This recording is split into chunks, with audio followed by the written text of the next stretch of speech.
Hello everyone, my name is Thad Evans. Uh, Hope everyone is off to a good start this semester.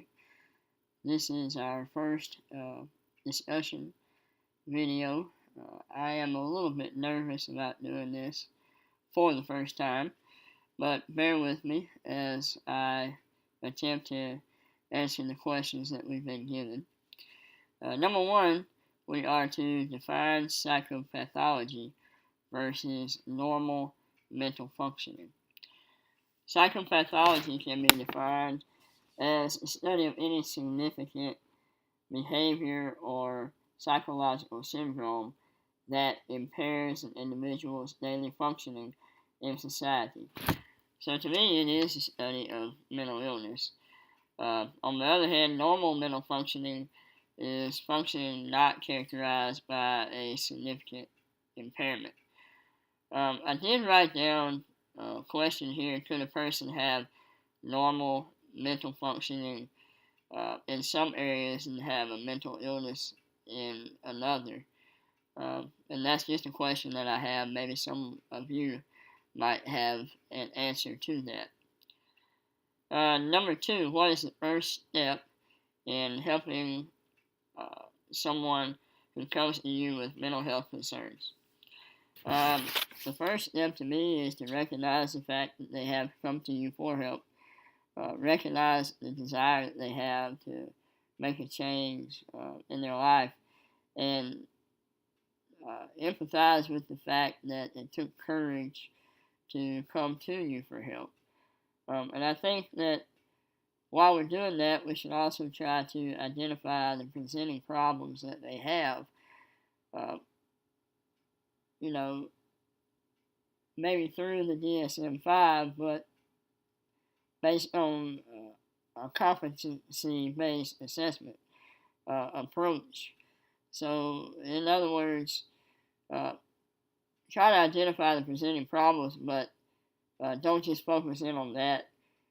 Examine their surrounding events that might have had an influence on their mental illness. Number three, what are the key criteria to determine the presence of a mental disorder? Diagnostic criteria present for each disorder in the DSM-5. So there are criteria for each disorder in the DSM-5 that we can use to determine the presence of a mental disorder. So we may have an idea when the client comes in of what type of mental disorder they may have. We may not be completely sure, so we can go to the DSM-5 and look at the diagnostic criteria. But we may not have a good idea of what particular mental illness they might have. So in that case, just generally speaking, we need to look for disturbance in the individual's cognition, emotion regulation, behavior that reflect dysfunction in psychological, biological, or developmental processes in underlying mental functioning. So we can't solely rely on the DSM-5. We kind of have to sometimes just look for the general things first, and then kind of make that more specific to what we can find in the DSM-5. Number four, what purpose does making a diagnosis serve? I think that the PBS video with Dr. First really kind of gave the best explanation for what our purpose is for making the diagnosis. Dr. First said that the purpose for making the diagnosis is it's the first step in selecting the best treatment for the client's mental illness. So without a diagnosis, how are we going to treat the client?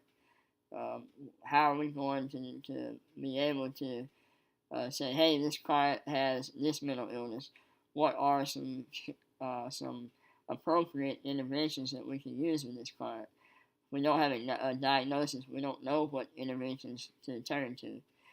And then also, making a diagnosis is important to insurance reimbursement. Okay, number 5, are there disadvantages to labeling or giving a client a diagnosis? I think most of us would agree that there are some disadvantages to labeling. Um, First and foremost, labeling leads to inadequate treatment. We say someone has this mental illness when they in fact have another type of mental illness, then that may translate into us choosing a treatment that is maybe not necessarily the best practice for the particular mental illness that the client has. Page 12 of our text says, practitioners who do not consider all the various environmental influences lose the breadth and depth of the client's life experiences. And this kind of relates to labeling because if we automatically look at just the behavior that is presented to us initially when the client comes in, then are we truly getting a complete picture of the client's environment, of their life experiences, of all the factors that can play into a correct diagnosis? So if we just label the client, we haven't really truly examined all aspects of a client's life. Okay, and the last question, there are some disorders that are diagnosed in various ethnicities rather than less severe alternatives. Examples were depression versus schizophrenia and intellectual disability versus ADHD. Explain how you, as a social worker diagnosing, could become aware of culture in the diagnostic process so that you can overcome bias. I think for me, I have limited experience with diagnosing mental illness, but just from a social work perspective in general, as it relates to culture, I think finding a social worker who is of the same ethnic group or very similar ethnic group as the client that you're working with can be a really good asset to you. For instance, I work with a lot of African American clients, and of course, I'm not African American, and a lot of times I have to rely on my coworkers' understanding of culture, my African American coworkers, on their understanding of their own culture to kind of help me understand the client's culture. Because I think we all know our respective cultures best. I mean, we grew up in that. We understand the cultural norms and the traditions and the values that particular cultures really hold on to. So, in order to not be biased, it's best to consult with someone who really understands the culture and can help you to better understand it. And then also, I think a lot of times people who are trying to understand a culture will go to books or online resources, things like that. And that's okay. I mean, that's great. There's nothing wrong with that. There's certainly some good information out there. But I think even more important than that, you have to physically immerse yourself into the culture.